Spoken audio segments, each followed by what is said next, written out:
Okay, joining us today is a 2013 BMW X6, and this is right off the auction, and supposedly this was a green light car, but we're sending it right back. It has numerous issues. But one thing that's very interesting about it is that it is a wrap car. Now, what do I mean by wrap? Yes, that strange finish that you see on the car is actually a plastic film. Now, this is very interesting. This is actually a plastic film, and what happens, the plastic film is very strong, but of course can easily be damaged or cut, and if it is, of course, it can't really be repaired. Now the plastic film can be removed, and supposedly what happens when you remove the film, the finish under it is exactly the way it was when it was originally wrapped, as long as I didn't scratch it or dent it or cut through the film into the finish of the vehicle. Now, if you look here, there's actually a seam. So as I wrap this film onto the panel, I very carefully cut it off. And we've seen several of these vehicles like this with this wrap finish. There you can see it kind of overlapping right there with a little bit of, I guess, adhesive. So, and see, it looked like they did a little bit of touch with a tool there, but that's just to hold it there in the corner. So it gives a very interesting finish. It can actually have a very intricate design. Let's go ahead and walk around the vehicle. All right, this gives a very unique kind of flat black finish, and I can see I have a little bit of marring on it. And here we see, I guess, what we're going to call the rocker panel. This is actually a piece of plastic right here, and then I see these fender wells. This is a plastic liner there, and there, of course, I see the rear, I guess I want to call that bumper cover, and there's the exhaust. Now, these wheels are a little small for this vehicle, and I'm not quite sure what the history of this is. Were these wheels that were put on the car after it was wrapped, or did it have different wheels, and then they replaced those wheels with these cheaper style wheels before they sent it to the auction? That's kind of hard to say.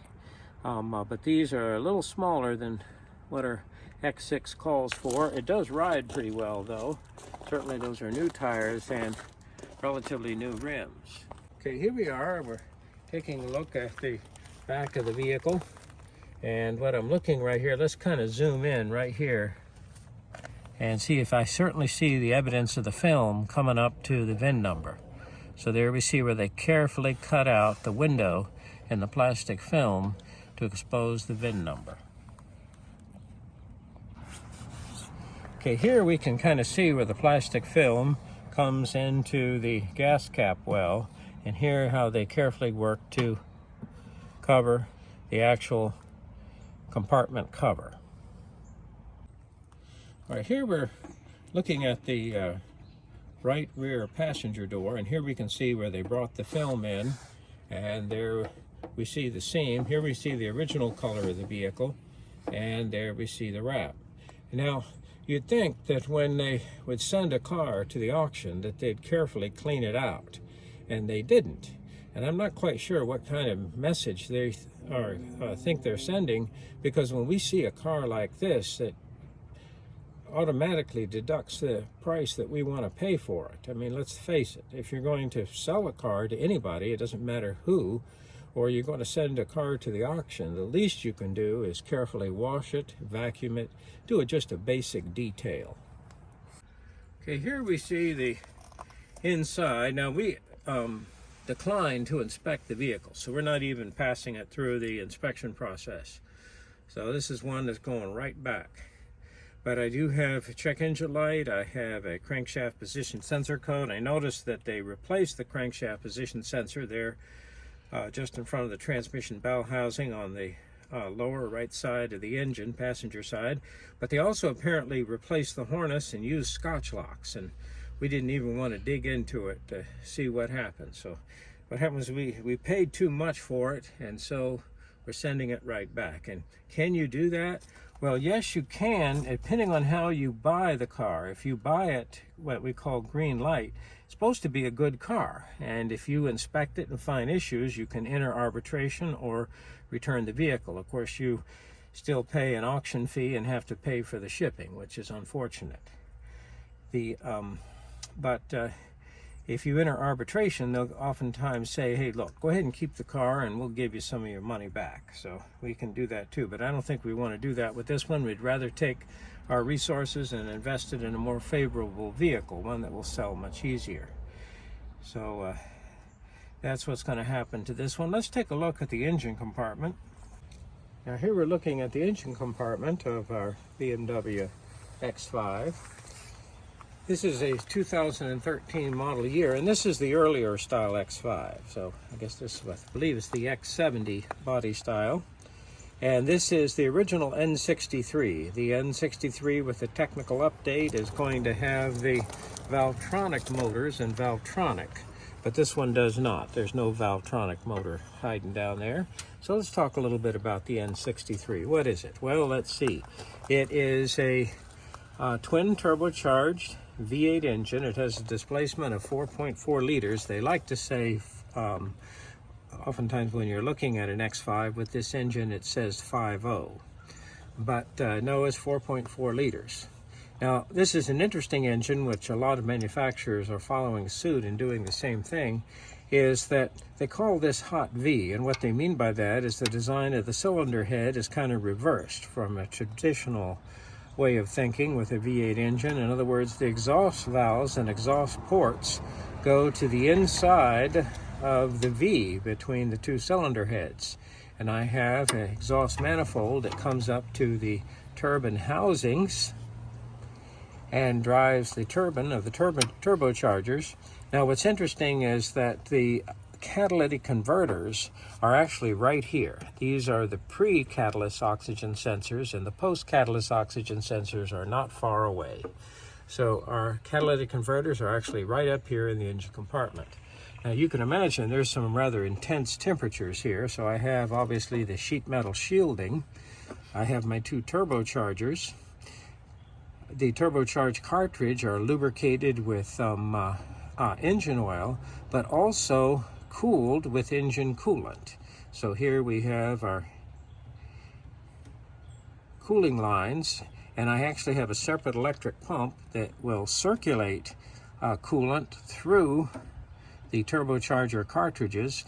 Now this electric pump, when the engine's actually running, the engine-driven water pump, belt-driven water pump, will actually satisfactorily circulate water through these cooling lines.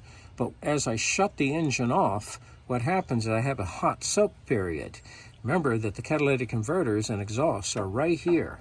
So in order to keep the oil from coking in the turbocharger cartridge housings, then what I'm going to do is continue to circulate engine coolant for a period of time after I shut off the key or shut off the engine. So I'll have an after period where I can go ahead and run the pump, and I can actually run the main cooling fan too. Now, of course, what happens is our DME control unit also monitors battery voltage. So if it sees it plummeting to the point where I won't restart, then it can make a decision whether is it, hey, maybe we just better shut down and just let it hot soak. All right, let's take a look. Here are the two air inlets, and they go to these pleated style air cleaners. Now, the air cleaners, they've come right off. Here are the two retainers. You want to use a little hook type tool to release them. And here we see the airflow meters. And of course we want to carefully loosen these clamps. Now you want to be careful, this plastic duct coming into the compressor, inlet of the compressor of the turbocharger, it's easy to break it, so you want to be careful. And this is actually a check valve for our crankcase ventilation system. So here we see the check valve, and this is actually the positive crankcase ventilation valve hiding under this connector right here. And this is actually a plastic tube going to the valve cover. And these routinely break and need to be serviced periodically, and I have a corrugated plastic tube going down to my intake manifold. Remember, my intake manifolds and throttle bodies are down here on the side of the engine. and they're made out of plastic. Well, the throttle body isn't, but the intake manifold sure is, so it's that glass-filled nylon. Now, here we go. We enter the turbocharger compressor housing, and of course, with a combination of centrifugal force and blade angle, the exhaust-driven compressor is going to compress the air, and as a result of compressing the air, raising its pressure, it also raises the temperature considerably. So I have these special air to coolant aftercoolers. Now the coolant for these aftercoolers has its own separate pump, circuit, and reservoir, and here it is. So now, the coolant in this reservoir and the corresponding electric pump, and sometimes they have a type of radiator that's out here in front. In fact, here it is.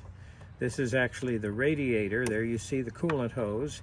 This is the radiator for the aftercoolers. So the idea is I want to keep that coolant good and cool and try and bring the temperature of that air down as far as possible.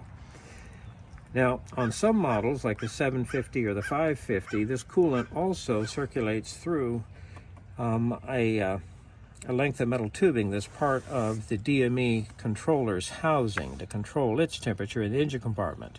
The DME controller on the X5 is hiding in this compartment over here, and so it's shielded from the heat of the engine, so they don't have to do that here. All right, okay, well here, of course, we see our alternator that, of course, is belt driven. There's obviously our oil fill. There's our anti-lock brake controller, valve body, and pump motor, one integral unit. I like this, my AC lines are right here. So here we have the high side line, here's the liquid line in and out, and here's the vapor line coming back from the evaporator on its way to the suction side of the compressor. Right there, easy to get to. Obviously our windshield washer fluid. It's nice that it holds a gallon and when it says empty, and it just makes common sense there, because when you buy it, it comes usually in a gallon container. All right, so let's move over here to this side. Here we see the engine coolant reservoir, and here we see the power steering reservoir. What's this for? Oh, if you have to jump start the car, you can do that from this is going to be your positive, and this is going to be your negative right here for your jump box. Now the battery is hiding here in the back of the vehicle, and what happens is I can't really lift the tailgate without climbing through the car and pulling the emergency release. So if the battery is completely dead and I can't get at the battery, if I put my jumper box here for a moment, I can go ahead and pop the tailgate and then gain access to the battery without climbing through the vehicle. So that's a nice feature.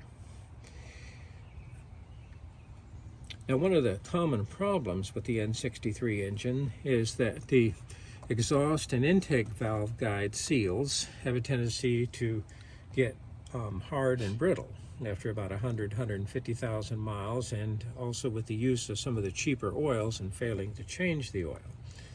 Now, it is true, if you look at the design of the exhaust valve and the hydraulic lash adjuster and cam follower, which is a roller style cam follower, I actually have a jet of oil spraying through the exhaust valve return spring right at the stem of the exhaust valve. Now, why would I have a jet of oil doing that? I'm trying to control the temperature of the exhaust valve.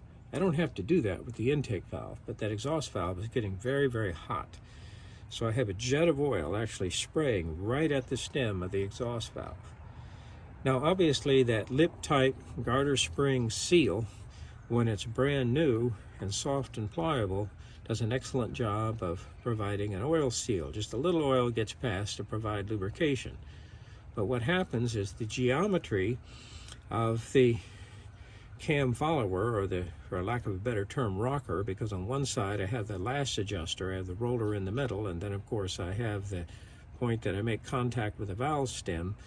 What happens, it would be nice if there was absolutely no thrusting of the valve stem, but I can't really do it because I'm not actually going straight up and down, I'm actually rocking.